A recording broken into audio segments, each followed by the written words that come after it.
சுச்சக்ர வரதாச்சாரியம் சுத்தசத்வ குருத்தமம் ஸ்ரீநிதி ராகவம் வந்தே ஹியபார கருணாகரம் கவிதாஜித கல்லோலி கன்யகா காந்தவக்ஷசே கருணாதி குணாத்தியாய கமலாநிதயே நமஹ. புன்னகை ராமாயணம் சுந்தர ஸ்பந்தத்திலே இன்று 2-in-1 எபிசோடாக நாம் காண உள்ளோம். ஏன்னா 59, 60 ஆகிய 2 ஸ்லோகங்களையும் தொடர்ச்சியான ஸ்லோகங்களாக வில்லூர் சுவாமி பாடியிருக்கிறார். காட்சி அதேதான். சரமா சீதைக்கு ஹனுமான் இலங்கையை எரித்த பின் என்னாச்சுங்கிறதெல்லாம் சொல்லிட்டு வரா. ஆனா அந்த 59வது ஸ்லோகத்தின் தொடர்ச்சியாகவே 60 அமைந்திருப்பதாலே ரெண்டையும் நாம சேர்த்து பார்த்துருவோம். இப்படி சரமா தன்னிடம் சொன்ன விஷயத்தை இப்போ சீதை ராமனிடம் பகிர்ந்து கொண்டிருக்கிறாள். ராமனும் கேட்டு இன்புறுகிறான். சங்கரா தொலைக்காட்சி மற்றும் கவசம் கனெக்ட் வாயிலாக நீங்களும் கேட்டு ஆனந்தப்படுகிறீர்கள். இப்போ வித்தவுட் ஃபர்தர் டிலே வாங்கோ, உங்கள் இல்லத்திலும் உள்ளத்திலும் எழுந்தருளி இருக்கும் சீதாராமர்கள் ஹனுமான் முன்பு ஸ்லோகங்களை சேவிச்சிடுவோம். முதல்ல 59வது ஸ்லோகம். வாலானலோவா பதிபக்தியுக்த பாலானலோவா தகதிஸ்மலங்காம் காலானலோயம் ஹி பலாசநாதா கோலாஹலோவேதி நிஷாச்சராணாம். இப்போ சரமா சீதைட்ட சொல்றாளாம், ஹனுமான் இலங்கையை பத்த வச்சுட்டு அவன் போயிட்டான், இலங்கை எரிஞ்சுன்னு இருக்கு. அப்போ அரக்கர்கள்லாம் புலம்பினாலாம், வாலானலோவா, இது வால்லேந்து வந்த நெருப்பா? அது ஹனுமானுடைய வால் எவ்வளவுதான் பெருசுன்னாலும் மொத்த இலங்கையும் எரிக்கும் அளவுக்கா அந்த வால்ல நெருப்பு வச்சோம். அந்த நெருப்புக்கு அவ்வளவு சக்தி உண்டா? அல்லது இது வாலில் உள்ள நெருப்பாக இல்லாமல் பதிபக்தி யுக்த, தன் கணவனிடத்திலே பக்தி கொண்ட பதிபக்தி பூண்ட கற்புக்கரசியான பாலானலோவா, பாலா என்றால் பெண்மணின்னு அர்த்தம். சீதை, கற்புக்கரசியான சீதை இருக்காளே, ஒருவேளை சீதையின் கற்புங்கிற அக்னி தான் நம்மளை போட்டு எரிக்கிறதோ? ஏன்னா தகதிஸ்ம லங்காம், இது மொத்த இலங்கையும் எரிக்கிறதே. அப்ப இது ஹனுமானுடைய வாலில் இருந்து வந்த வாலாநலமா அல்லது சீதை என்ற பாலாநலமா? அப்போ வாலாநலம்னா அனல்னா நெருப்புன்னு அர்த்தம். தமிழ்ல இன்னைக்கு அனல்னு சொல்றோம் இல்லையா, சான்ஸ்கிரிட்ல அனலகானா நெருப்புன்னு அர்த்தம். வாலானலோவா, இது வால்லேந்து வந்த நெருப்பா அல்லது பாலானலோவா அல்லது பாலா என்ற சீதையினுடைய நெருப்பா அல்லது காலானலோயம் ஹி பலாசநாத அல்லது காலாநலமா? அதாவது இந்த இடத்துல காலம்னு சொன்னா பிரளய காலம், ஊழிக்காலம்னு அர்த்தம். இந்த உலகம் எல்லாம் அழியும், ஆங்கிலத்துல டெலூஜ்னு சொல்றாங்க பாருங்க. உலகமே அழியக்கூடிய பிரளய காலத்துல ஒரு நெருப்பு வருமே, அதுக்கு காலாநலம்னு பேரு. அப்போ இது வால்லேந்து வந்த வாலாநலமா, சீதையின் கற்பு என்னும் நெருப்பாகிய பாலாநலமா அல்லது ஊழிக்காலத்தில் வரக்கூடிய காலாநலமா? இது எந்த நெருப்புன்னு தெரியலையே, மொத்த இலங்கையை எரிக்கிறதே. ஏன்னா அவ யோசிப்பது என்னன்னா, வால்லேந்து தான் இந்த நெருப்பு வந்தது, அதனால வாலாநலம்னு சொல்றதா? இல்ல மொத்த இலங்கையை எரிக்கிறது பவர்ஃபுல்லா இருக்கு, அதனால பாலாநலம் சீதையின் கற்புன்னு சொல்றதா? அல்லது நமக்கு தெரியாத இலங்கை மட்டுமா எரியறது, மொத்த உலகமுமே எரியறதோ? அப்போ அது காலாநலமா? மொத்த உலகத்தையும் அழிக்கக்கூடிய ஊழி நெருப்பா? ஏன்னா அவளுக்கு உலகம் எரியறதா இல்லையான்னு தெரியாது. நாங்க பாக்குற எல்லா பகுதியும் எரியறதுனால ஒருவேளை மொத்த உலகமும் எரிகிறதோ என்று நினைக்கிறா. இப்படி கோலாகலோவேதி நிஷாச்சரானாம், நிஷாச்சரர்னா அரக்கர்னு முன்னாடியே பார்த்தோம் இல்லையா, அந்த அரக்கர்கள்லாம் கோலாகலம், இந்த இடத்துல கோலாகலம்னா ஆரவாரம் பண்றான்னு அர்த்தம். எல்லாரும் சத்தம் போடுறாளாம், இது எந்த நெருப்புன்னு புரியலையே, இது வால்லேந்து வந்த நெருப்பா அல்லது சீதையின் கற்பு என்ற நெருப்பா அல்லது ஊழிக்காலத்தில் வரக்கூடிய நெருப்பா, இப்படி இலங்கையை போட்டு எரிக்கிறதே என்று அவர்கள் சிந்தித்தார்களாம். சிந்திச்சுட்டு அத்தனை பேரும் ராவணன்ட்ட ஓடி வந்து இதை சொல்கிறார்களாம். அதுதான் அப்படியே 60வது ஸ்லோகம். அதான் சொன்னேன் அல்லவா, 59வது தொடர்ச்சி தான் 60. இப்ப இவாள்லாம் ராவணன்ட்ட வந்து சொல்றாளாம், வர்ணாவலிர் வாச்சி சமுத்கதேயம் கர்ணாவலிம் பிரைதி தசானனஸ்ய சம்வர்ணயந்தீதி சகீதி சீதா சவ்வர்ணத கிம் ஹசதீதி மந்தம்.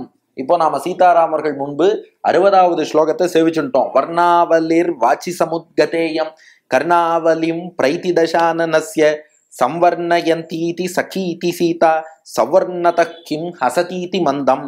இப்போ எல்லாரும் ராவணன்ட்ட போய் வர்ணாவலிஹி வாச்சி சமுத்கதேயம், இப்படி வார்த்தைகள் அப்படியே தொடர்ச்சியா அடுக்கு மொழியில, ஆவலின்னா வரிசைன்னு அர்த்தம்.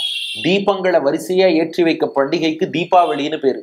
பெருமாளுடைய நாமங்களை வரிசையா சொன்னா அதை நாமாவளின்னு சொல்றோம். அது போல வர்ணாவளி, வரிசையா வார்த்தை அடுக்கு மொழியில பேசி.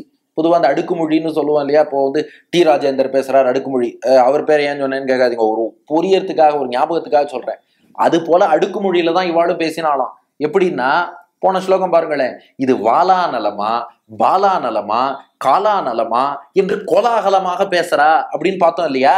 இப்போ வர்ணாவலிகி இப்படி அடுக்குமொழியாக பேசிக்கொண்டு வந்த அரக்கர்கள் எல்லாம் கர்ணாவலிம் பிரைத்தி தசானனஸ்ய இவாளுடைய வார்த்தைகள் எல்லாம் புறப்பட்டு வந்து கர்ணாவலிம் ராவணனுடைய காதுகளின் வரிசை வழியா அப்படியே பூண்டுதான். கர்ணாவலி மாவலினா வரிசை, கர்ணம்னா காது, கர்ணாவலிம் ராவணனுடைய காதுகளின் வரிசைகளை பிரைத்தி உள்ளே நுழைந்தது.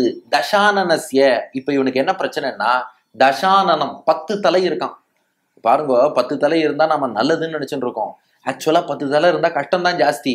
இப்ப இவனுக்கு என்ன எடுத்து 20 காதை எடுத்து வேண்டாத விஷயம்னா நம்ம என்ன பண்ணுவோம், இந்த காதுல வாங்கி இந்த காதுல விட்டுடுவோம்.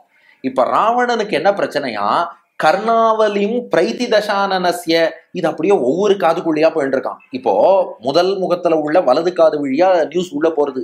ஆஹா, இலங்கையே எரிஞ்சிட்டு இருக்கே, இது வால்லேந்து வந்த வாலா நலமா, சீத்தையின் கற்பாகிய பாலா நலமா, ஊழிக்கால நெருப்பாகிய காலா நலமா என்று கோலாகலமாக கேட்க வர்ணாவலிர் வாச்சி சமுத்கதேயம் இந்த வார்த்தைகள் எல்லாம் புறப்பட்டு வந்து கர்ணாவலிம் ராவணனுடைய இந்த காதுல போனா சீச்சி இடது காதால வெளியில தள்ளுன்னு தள்ளுறான்.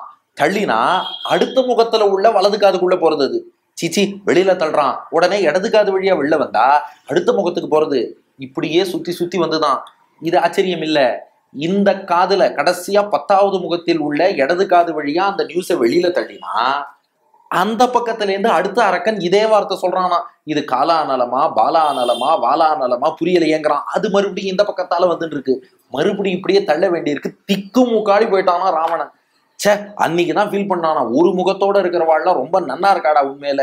ஏன்னா ஒரு வேடிக்கையா கூட நகைச்சுவை சொல்லுவா, சார் ராவணனை மாதிரி 10 தலை இருந்தா கஷ்டம், ஏன்னா நமக்கு ஒரு மூக்குல சளி பிடிச்சாலே அதை சிந்தறதுக்கு நேரம் இருக்க மாட்டேங்கிறது. இப்போ 10 மூக்கோத்தனுக்கு இருந்து அதுல 20 நாஸ்ட்ரில்ஸ் மூக்கு துவாரம் இருந்ததுன்னா அவன் எத்தனை வச்சு சிந்திட்டே இருக்கிறது? ஆனா பரவாயில்ல, அவனுக்கு 20 கை இருக்கு, சோ ப்ராப்ளம் இல்லைன்னு வச்சுக்கோங்க. நமக்கு தலை மட்டும் ஜாஸ்தியா இருந்து கை கம்மியா இருந்தா கஷ்டம். ஆனா ராவணனுக்கு 20 கை, மூக்க சமாளிச்சிருவான். காதை எப்படி சமாளிக்கிறது? எல்லா திசையில இருந்து எல்லா காதுலேருந்து இதே செய்தி வந்ததாலே சம்வர்ணயந்தி சகீதி வாச்சா, இது ராவணன் இப்படி கலங்கி போனான் என்று இதை சரமா என்ற சீத்தையின் தோழி விபீஷணனின் மனைவி என்னிடம் வர்ணித்தாள்னு இப்போ சீத்தை சொல்ல, சீதா சௌவர்ணத கிம் ஹசதீதி மந்தம். ராமா அந்த சீத்தையினுடைய இனிமையான வார்த்தையை கேட்டுத்தான், சௌவர்ணதா இனிமையான சீத்தையின் அந்த கூற்றை கேட்டுத்தான் சரமா தன்னிடம் சொன்னதை சீத்தை உன்னிடம் சொல்ல, அதை கேட்டு கிம் ஹசசீதி மந்தம், அதனால ராமா நீ மெல்லிய புன்னகை செய்கிறாயோ என்று கேட்கிறார் வில்லூர் சுவாமி. அப்போ 59வது ஸ்லோகத்தின் கருத்து என்னன்னா, இந்த நெருப்பு இலங்கையே எரிப்பதை பார்த்துவிட்டு அரக்கர்கள்லாம் இது ஹனுமான் வால்லேந்து வந்த நெருப்பா அல்லது சீத்தையின் கற்பு என்ற பாலா நலமா அல்லது ஊழிக்காலத்தில் உலகை அழிக்கும் காலா நலமானு உரத்த குரலிலே ஒலி எழுப்பி ஆரவாரம் செய்தார்கள்.